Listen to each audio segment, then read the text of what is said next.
Oke, seperti biasa, kali ini kita akan memberikan informasi mengenai tentang hak istimewa untuk guru honorer yang lulus seleksi P3K. Oke, Bapak Ibu, kami ucapkan selamat kepada yang lolos dan yang belum lolos. Mari tetap bersama-sama, yaitu belajar kembali untuk menghadapi di seleksi kedua. Baik, apa sih hak-hak istimewa yang didapatkan guru honor setelah lolos seleksi dari P3K? Mari kita lihat. Di sini seperti kita ketahui bahwa hasil seleksi kompetensi tahap 1 P3K guru telah diumumkan beberapa hari yang lalu, yaitu tepatnya Jumat 8 Oktober 2021. Dari seleksi kompetensi tahap 1 P3K guru, yaitu sebanyak 173.329 orang guru honor yang dinyatakan lolos seleksi dan akan segera diangkat menjadi P3K. P3K termasuk dalam kategori aparatur sipil negara atau disebut dengan ASN, yaitu sesuai ketentuan Undang-Undang Nomor 5 Tahun 2014 tentang ASN.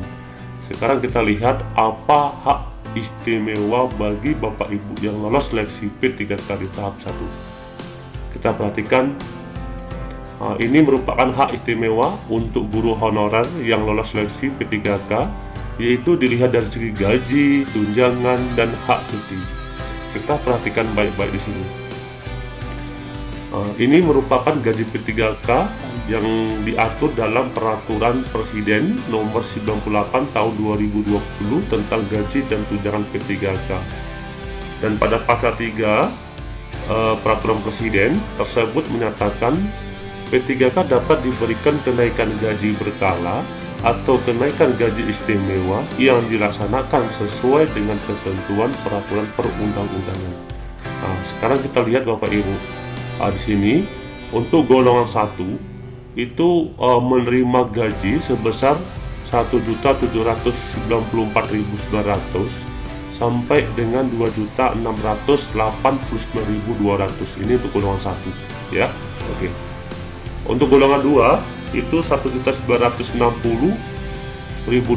sampai 2.843.900. Untuk golongan ketiga yaitu 2.043.200 sampai dengan 2.964.200. Untuk golongan 4 yaitu 2.129.500 sampai dengan 3.089.600. Untuk golongan 5 yaitu 2.325.600 sampai dengan 3.879.700. Untuk golongan 6 yaitu 2.539.700 sampai dengan 43.800. Sedangkan untuk golongan 7 di sini sebesar 2.600.000 ya, 2.600.000 47.200 sampai 4.124.900. Untuk golongan 8 yaitu 2.799.100 sampai 4.393.100. Untuk golongan 9 yaitu 2.966.500 sampai dengan 4.879.000 ya. Untuk golongan 10 yaitu 3.091.900 sampai dengan 5.078.000. Oke. Nanti kita lihat yaitu kita lolos seleksi P3K di golongan keberapa. Itu nanti kita lihat ya, kita perhatikan baik-baik nanti di sini. Berikutnya untuk golongan 9 ya, untuk golongan 10 tadi udah, golongan 11 yaitu besaran gaji sekitar 3.222.700 sampai dengan 5 juta ya 292.800. Sedangkan untuk golongan 12 yaitu 12 ya. Untuk golongan 12 yaitu sebesar 3.399.000 sampai 5.516.800 ya. Itu pula sampai untuk golongan 14, golongan 15, golongan 16 dan golongan 17. Sampai golongan 17 di sini mencapai yaitu 4.132.200 sampai 6.789.500. ini merupakan gaji P3K yang diatur dalam Peraturan Presiden Nomor 98 Tahun 2020 tentang gaji dan tunjangan P3K. Dan di dalam pasal 3 PP tersebut menyatakan P3K selain mendapatkan gaji berkala atau kenaikan gaji istimewa yang dilaksanakan sesuai dengan ketentuan peraturan perundang-undangan, juga mendapatkan tunjangan dan hak-hak yang lain. Oke ya.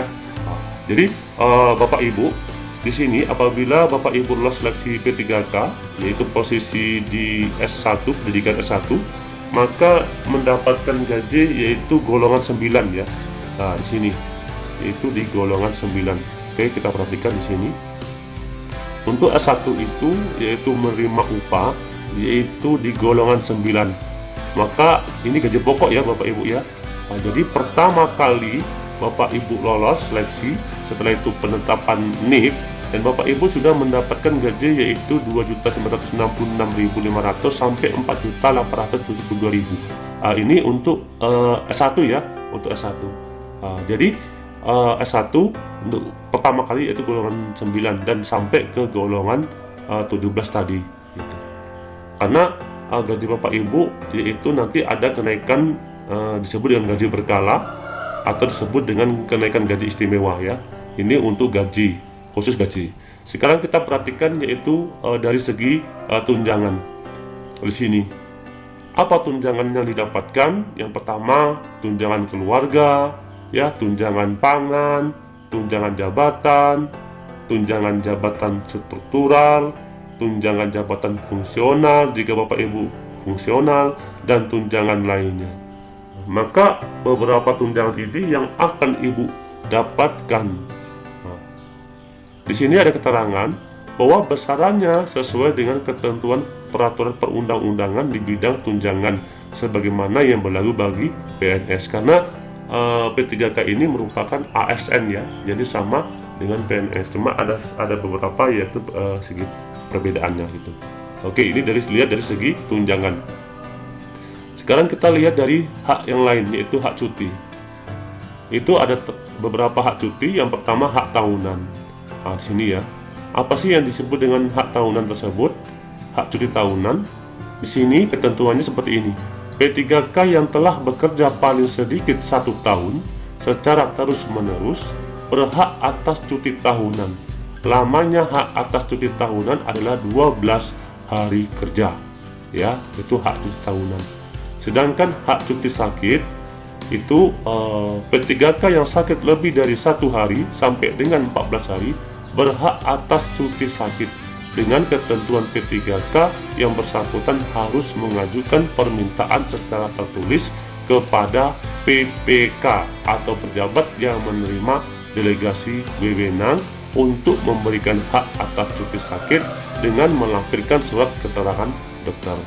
Ya, dua hak ini, tahunan dan sakit ini, itu P3K juga berhak mendapatkan cuti seperti yang diatur dalam peraturan pemerintah PP nomor 49 tahun 2018 tentang manajemen P3K.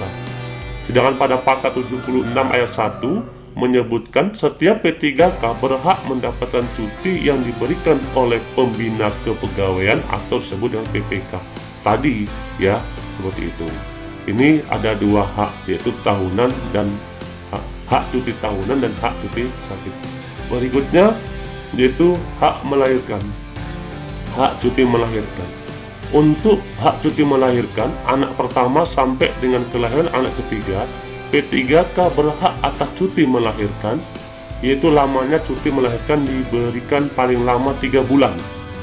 Ya, paling lama 3 bulan. Ini hak cuti melahirkan. Yang keempat yaitu hak perlindungan.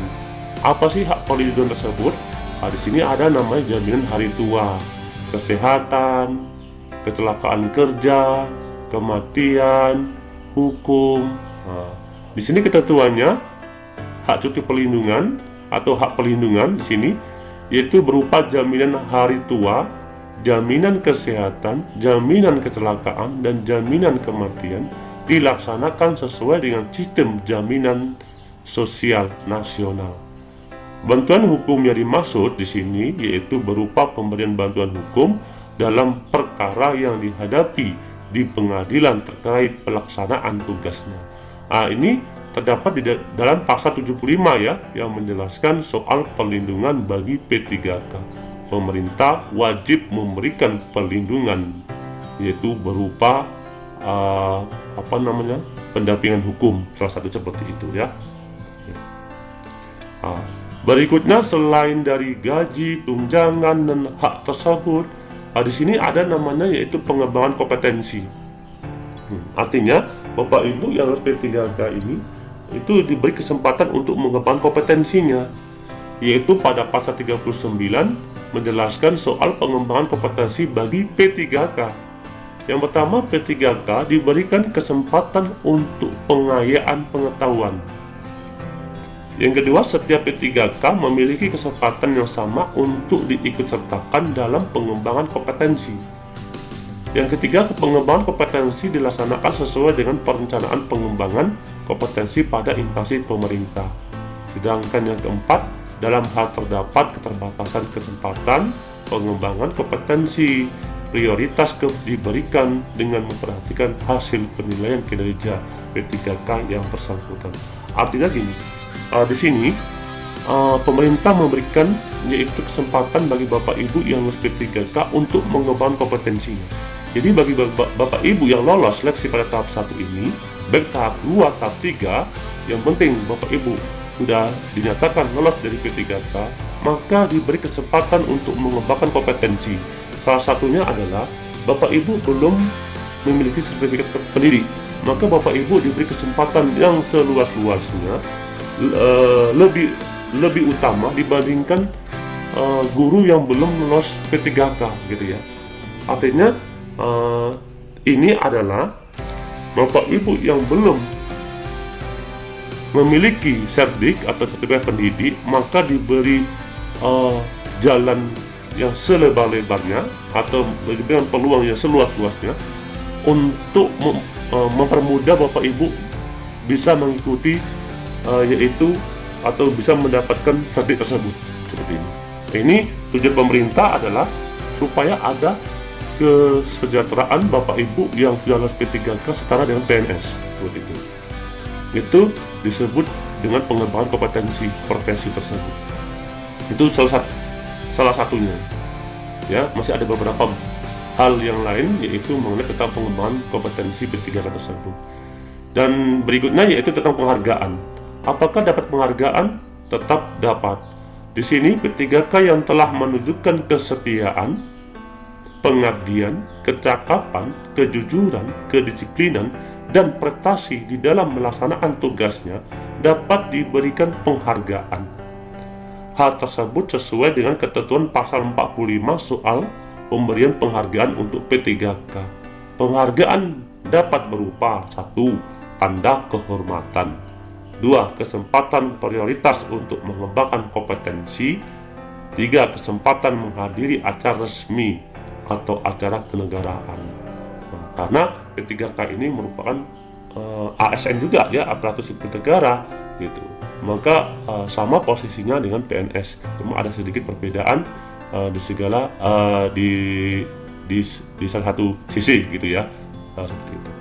Jadi sangat diuntungkan bagi Bapak Ibu yang sudah lulus P3K, begitu banyak keistimewaan yang akan Bapak Ibu dapatkan ya di sini. Dengan catatan Bapak Ibu sudah dinyatakan lolos dari P3K, ya haruslah mengabdi, haruslah setia kepada bangsa dan negara, ya memiliki kecakapan, yaitu memiliki loyalitas di dalam dunia pekerjaan, dan memiliki kejujuran, kedisiplinan, dan prestasi yang perlu ditingkatkan kembali lagi.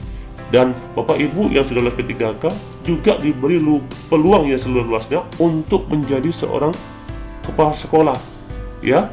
Karena Bapak Ibu nanti akan diberi peluang seluas-luasnya selain tadi yaitu mengikuti program guru penggerak ya. Karena sekarang yaitu proses untuk menjadi kepala sekolah, yaitu salah satunya harus mengikuti pada program guru penggerak tersebut.